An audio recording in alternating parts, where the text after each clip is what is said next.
안녕하세요. 검은마루주의 블로그 브랜딩 3주차 세 번째 시간입니다. 오늘은 블로그에서 가장 높은 점수에 해당하는 블로그 체류 시간을 늘리는 방법에 대해 알아보도록 하겠습니다. 오늘의 핵심 포인트 3가지입니다. 첫 문장에 숨겨진 비밀을 이해하고 공직글을 활용하는 방법과 시리즈로 글을 쓰는 방법에 대해 지금 바로 알아보도록 하겠습니다. 여러분, 블로그 체류 시간이라는 것은 무엇일까요? 네, 말 그대로 누군가 내 블로그에서 체류하는 시간, 즉 머무는 시간을 말합니다. 이 체류 시간이 오래될수록 네이버는 나에게 긍정적인 점수를 줍니다. 상위 노출을 위한 가장 중요한 방법 중 하나, 사람들을 내 블로그에서 오랫동안 머무르게 해야 합니다. 그럼 사람들은 어떨 때 내 블로그에서 오랫동안 머무를까요? 내가 쓴 글이 도움이 되거나 재미가 있거나 감동을 주거나 저장할 만큼의 어떤 가치가 있거나 그것이 무엇이 되었든 읽을 만한 가치가 있어야 블로그를 이탈하지 않고 보고 있을 겁니다. 블로그 체류 시간을 확인하는 방법에 대해 먼저 알아보도록 하겠습니다. 내 블로그에 들어가셔서 관리로 가주시고 내 블로그 통계에 들어가서 왼쪽 하단에 블로그 평균 데이터를 클릭합니다.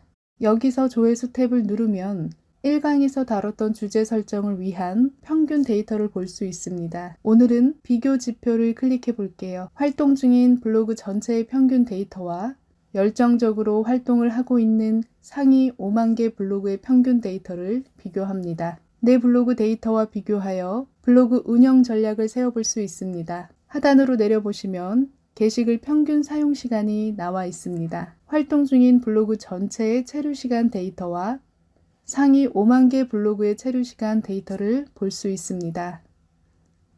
여기서 내 블로그의 체류 시간은 어디에 위치해 있는지 확인해 보세요. 저의 경우 다행히 상위 그룹보다 더 높은 체류 시간을 확보하고 있습니다. 더욱더 자세히 수치로 확인해 보고 싶은 경우 내 블로그 통계에서 방문 분석의 평균 사용 시간을 클릭합니다. 일간, 주간, 월간으로 사람들이 내 블로그에 머무는 평균 시간을 확인할 수 있습니다. 보통 네이버는 체류 시간을 2분 30초 정도 머무르게 해야 내 블로그가 볼만한 게 있다고 판단합니다. 그래서 많은 사람들이 이 2분 30초를 맞추기 위해 일부러 글자 수도 1500자 이상을 쓰고 사진도 15장 이상을 올리는 등 체류 시간을 확보하려고 하는 것입니다. 그럼 어떻게 하면 사람들이 내 블로그에서 좀 더 오래 머무르게 할 수 있을까? 블로그 체류 시간을 늘리는 방법에 대해 알아보도록 하겠습니다. 첫 문장은 글의 시작입니다. 첫 문장이 읽혀야 다음 문장도 읽힐 수가 있고 그렇게 읽고 싶어야 끝까지 내 글을 읽게 할 수 있습니다. 그럼 첫 문장을 어떻게 시작할까요? 장선아 작가님이 소개하는 첫 문장을 잘 쓰는 방법입니다. 글의 핵심 주제를 요약하여 첫 문장에 쓰고 그 주제를 뒷받침할 사례나 근거를 들어 쓰는 요약 문장으로 시작하는 방법. 누군가의 말을 빌려서 자신의 주장을 내세우거나 뒷받침하는 인용으로 시작하는 방법. 누가 봐도 참인 명제 또는 상식 수준의 명제를 첫 문장으로 쓰고 뒤이어서 이에 긍정하거나 부정하는 내용을 쓰는 방법. 여행기와 같은 수필을 쓸 때 매우 효과적으로 사용하는 묘사로 시작하는 방법. 저는 이 중에서 마지막 방법인 질문을 던지고 단락별로 번호를 붙여서 글을 전개하는 방법을 자세하게 소개해 보려고 합니다. 첫 문장에 질문을 던져보세요. 오늘 내가 쓰려는 주제에 대해 질문을 역으로 생각해서 만듭니다. 예를 들어 저는 오늘 블로그 수정과 관련된 정보를 쓰려고 합니다. 어떻게 시작하면 좋을까요? 사람들이 블로그 수정과 관련하여 무엇을 질문할까요? 블로그를 알면 알수록 어려워요. 누구는 수정하면 안 된다. 누구는 수정해도 된다. 도대체 누구 말이 맞나요? 정말 수정하면 저품질이 걸리나요? 아니요, 반은 맞고 반은 틀렸습니다. 왜 그런지 바로 확인해 보시죠. 하면서 시작하는 겁니다. 궁금해서 들어왔던 사람들은 더욱더 자기 얘기 같아서 집중하게 되고 궁금하지 않았던 사람도 질문을 던졌기 때문에 갑자기 궁금해집니다. 저작권과 관련하여 블로그 사진을 사용하는 방법에 대해서 포스팅을 하려고 합니다. 첫 문장을 질문으로 시작합니다. 네이버에 블로그 사진을 사용할 때 항상 출처를 명시하고 있습니다. 또한 개인 블로그에 올리는 것이지 상업적으로 사용하는 게 아닙니다. 그럼 괜찮지 않나요? 이것도 문제가 될까요? 네, 괜찮지 않습니다. 잘못하면 철컹철컹 할 수도 있습니다. 자세히 알아보고 사용하세요. 하면서 시작하면 어떨까요? 마지막으로 블로그 수익 창출과 관련된 포스팅을 하려고 합니다. 질문으로 시작해 볼게요. 네? 블로그로 돈을 번다고요? 블로그로 수익 창출이 되는지 처음 알았습니다. 아무것도 모르는 저도 가능할까요? 첫 문장을 이렇게 시작한다면 바로 이탈하는 분들은 아마 없을 것 같습니다. 첫 문장에 오늘 쓸 내용의 핵심을 질문으로 만들어 던져주세요. 그리고 그 질문에 답변하는 형식으로 포스팅을 써내려 갑니다. 두 번째는 공지글을 활용하는 방법입니다. 공지글은 PC와 모바일 둘 다 노출이 되어 내 블로그를 방문하는 사람들에게 제일 먼저 보여줄 수 있습니다. 그러다 보니 공지에 대한 조회수가 상대적으로 다른 포스팅보다 높게 나옵니다. IT 리뷰를 쓰는 이분은 하루에도 방문자가 몇만 명씩 들어옵니다.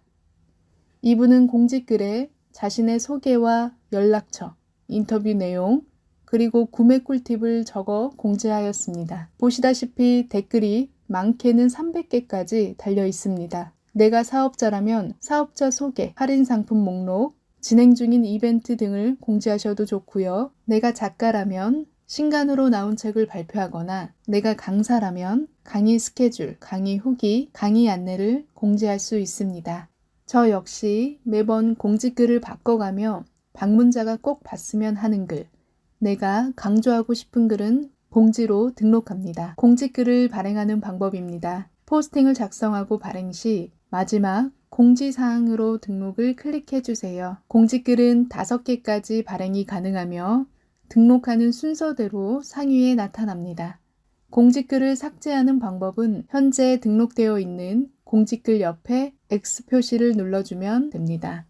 세 번째, 시리즈로 글을 쓰는 방법입니다. 하나의 게시물에 모든 내용을 몽땅 쏟아붓지 마세요. 시간도 오래 걸리고 글이 길어지면 보는 사람들도 지치게 됩니다. 내가 쓰려고 하는 주제의 정보들을 여러 개로 나누어 시리즈별로 글을 써보세요. 이 글에 관심 있는 독자들은 이 글을 읽고 연관된 시리즈를 클릭해 볼 확률이 굉장히 높습니다. 이 포스팅은 네이버 광고 시스템에서 키워드를 추출하는 방법에 대해 이야기하고 있습니다. 이 이야기가 도움이 되고 관심이 있다면 1편을 본 뒤 이어서 2편도 링크를 타고 볼 가능성이 높습니다. 이렇게 연결되는 내용의 시리즈를 넣을 수도 있고 연결되지는 않지만 블로그를 주제로 썼으니 블로그와 관련된 분야에 포스팅을 링크로 넣어서 클릭률을 받을 수도 있습니다. 포스팅에 글과 글을 잇는 링크를 넣는 방법에 대해 말씀드려 볼게요. 링크를 넣는 방법에는 여러 가지가 있습니다. 우리가 흔히 알고 있는 URL 주소로 링크를 거는 방법과 이 외에도 텍스트에 링크를 거는 방법, 이미지에 링크를 거는 방법이 있습니다. URL 주소로 링크를 넣는 방법은 말 그대로 원하는 포스팅에 들어가 URL 주소를 가져오시면 됩니다.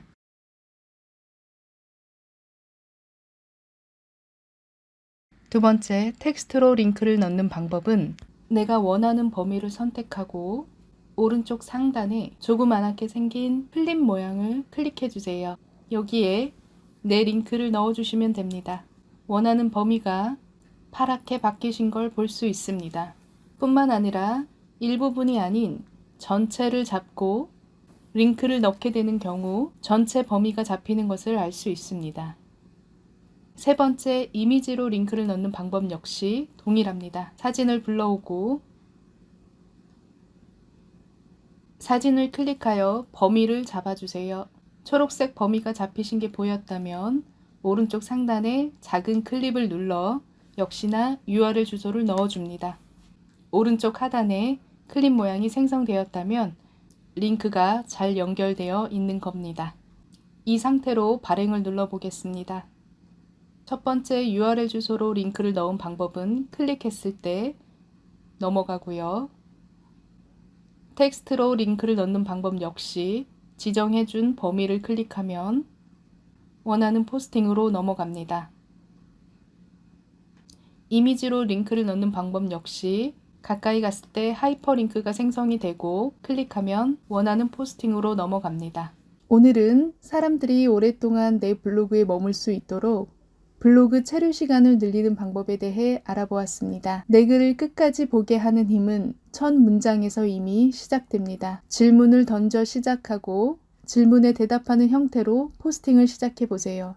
두 번째로는 방문자가 꼭 봤으면 하는 글. 내가 강조하고 싶은 글은 공지글로 등록하여 블로그 체류 시간을 확보합니다. 마지막으로 한 번에 다 풀지 말고 시리즈로 발행하여 궁금증을 유도하고 연재의 기술을 키우시길 바랍니다. 오늘의 미션입니다. 다음의 내용이 포함되어 포스팅을 발행해 주세요. 단톡의 링크를 공유할 때는 오늘의 느낀 점도 함께 나누어 주시길 바랍니다. 오늘 내 블로그에 반영되어 있어야 할 내용은 포스팅을 발행한 후 공지글로 등록해 주세요. 포스팅 내용에는 질문으로 시작하고 질문에 대한 답을 포스팅에 녹아내시면 됩니다. 또한 2주차에 썼던 포스팅을 시리즈로 연결하여 링크를 넣어 보세요.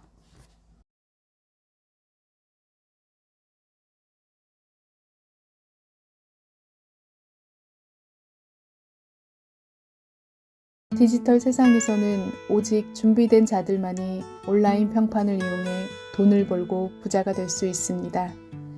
그렇지 않은 자들은 영문도 모른 채 할 일 없이 뒤처질 것입니다. 당신은 어느 쪽인가요? 준비된 사람인가요? 아니면 무지한 사람인가요? 당신의 성장을 온라인에 기록하세요. 당신의 브랜딩을 온라인에 기록하세요. 당신은 지금 성실이라는 데이터를 온라인에